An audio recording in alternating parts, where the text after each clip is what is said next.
to play the shitty games that suck ass. He'd rather have a buffalo take a diarrhea dump in his ear. He'd rather eat the rotten asshole of a roadkill skunk and down it with beer. He's the angriest gamer you've ever heard.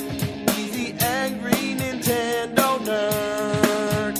He's the angry Atari Sega nerd. He's the angry video game nerd.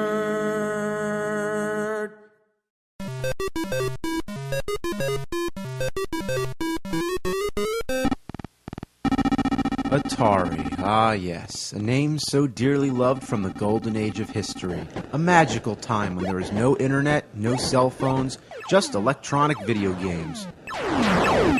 Okay, it was the dark ages, but life was simple. Atari was the prime innovator in video arcades, home computers, and home video game consoles. The Atari 2600 revolutionized the game industry. It made popular the use of changeable cartridges and plug-in controllers.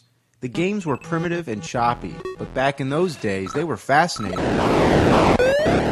But then there came competition. The Odyssey 2, Intellivision, ColecoVision, everybody was trying to take advantage of the video gaming craze. It wasn't like today where you have a choice of only 3 consoles. Back then, there were so many fucking video game systems it made your head spin. Also, there wasn't any way to know which games were good and which games were bad, so consumers were alienated by an overblown market. So Atari made another console, the 5200. It replaced the TV game switch with an automatic switch box. It also tried to eliminate the use of wires by plugging the AC adapter directly into the switch box. But that only made it more confusing. The controllers had a pause button, which was new at the time, but the joysticks were faulty and unreliable. What it all came down to, the 5200 was an oversized piece of shit. I made a whole video about it, that's how much that sucks. Following the video game crash of 1983 and 84, Nintendo and Sega would rise from the ashes, once again revolutionizing the market and ushering in a new generation of gaming. Atari threw their hat in the ring again with the 7800. This one resolved all the issues with the 5200. The controller ports allowed you to use the same controllers as the 2600, and it was also backwards compatible with the 2600 games. The 7800 games featured better graphics, but didn't have much to offer in comparison with Nintendo. So, once again, it bit the dust. Afterwards, Atari stopped naming their consoles after numbers and instead started naming them after cats. The Atari Lynx was the first handheld console that was in color. But it found itself sandwiched between the more successful portable game systems, the Nintendo Game Boy and Sega Game Gear. Though the Lynx was pretty cool, gamers found it to be a little bulky, even with the Lynx 2, the new design model. The Lynx 1 took more batteries and drained them faster than the Game Boy. Also, it didn't have the same third-party support as the others, so it lost again. Meanwhile, Nintendo and Sega were in steady competition, but whether anyone preferred the NES library games or the Sega Genesis games was a matter of opinion. However, the debate amongst the fans and Sega's marketing campaign came down to one simple fact. The Genesis was 16-bit and the NES was only 8. This started a little trend I like to call the Bit Wars. Nobody ever talked about bits before that, and nobody ever talked about bits since. And what are bits anyway? Nobody knew, they're just bits. Try explaining that to your parents.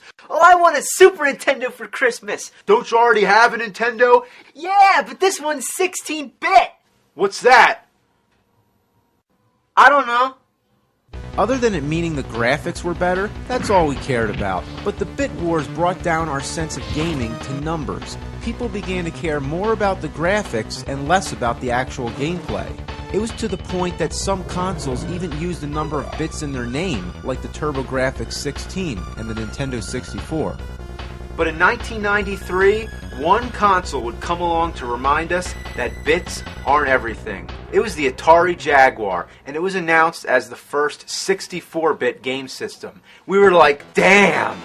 64? That's like 4 times the bits! Even the official advertising slogan said, do the math.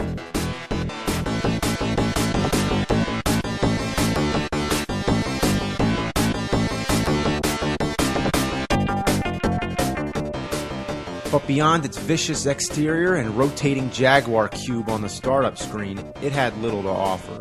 Gamers who were suckered in found a mediocre library of games and graphics that failed to impress. The controllers were huge, and they had keypads, much like the ColecoVision and Intellivision. And like those, there were overlays, which sometimes come in handy, but for most games, they're unnecessary.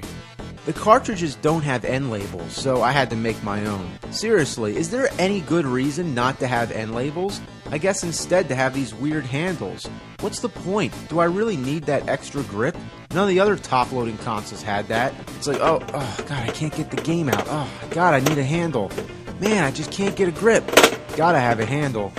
And speaking of top-loading consoles, notice how they all have a door. That's to protect from dust. That's a good thing. But the Jaguar doesn't have that.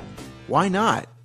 But before I can review any games, we need to discuss the graphics. This is Zool 2. Now, without criticizing the game, it's a typical side-scroller, but look at it. The graphics don't look any better than Sonic the Hedgehog, and that was 16-bit. Maybe a bad choice of game, so let's give it the benefit of the doubt and try something else. Brutal Sports Football. Another okay game. Once again, the graphics aren't too impressive. Where'd the other 48 bits go? Let's try Checkered Flag. This showcases the graphic capabilities a little more, just the fact that it puts you into a three-dimensional environment. But compared to F-Zero on Super Nintendo, 48 bits less, but a million times more appealing to the eye. Now look at Cybermorph. It's a flying game with polygon graphics. Going back to Super NES one more time, look at Star Fox. Are we missing something here? For a game console that claims to be 64-bit, it really doesn't show a whole lot of improvement. This caused a lot of debate amongst gamers whether or not it really was 64-bit. It's a topic that usually overshadows the Jaguar itself, but it's something that we just need to get out of the way.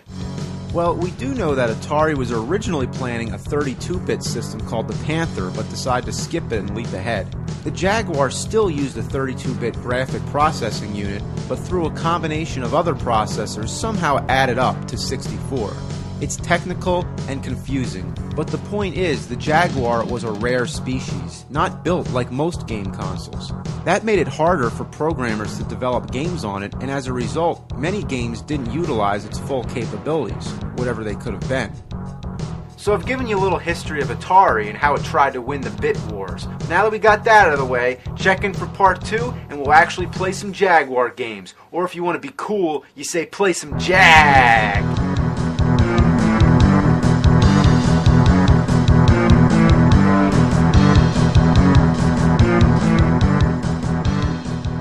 Check in for part 2 and we'll play some Jag.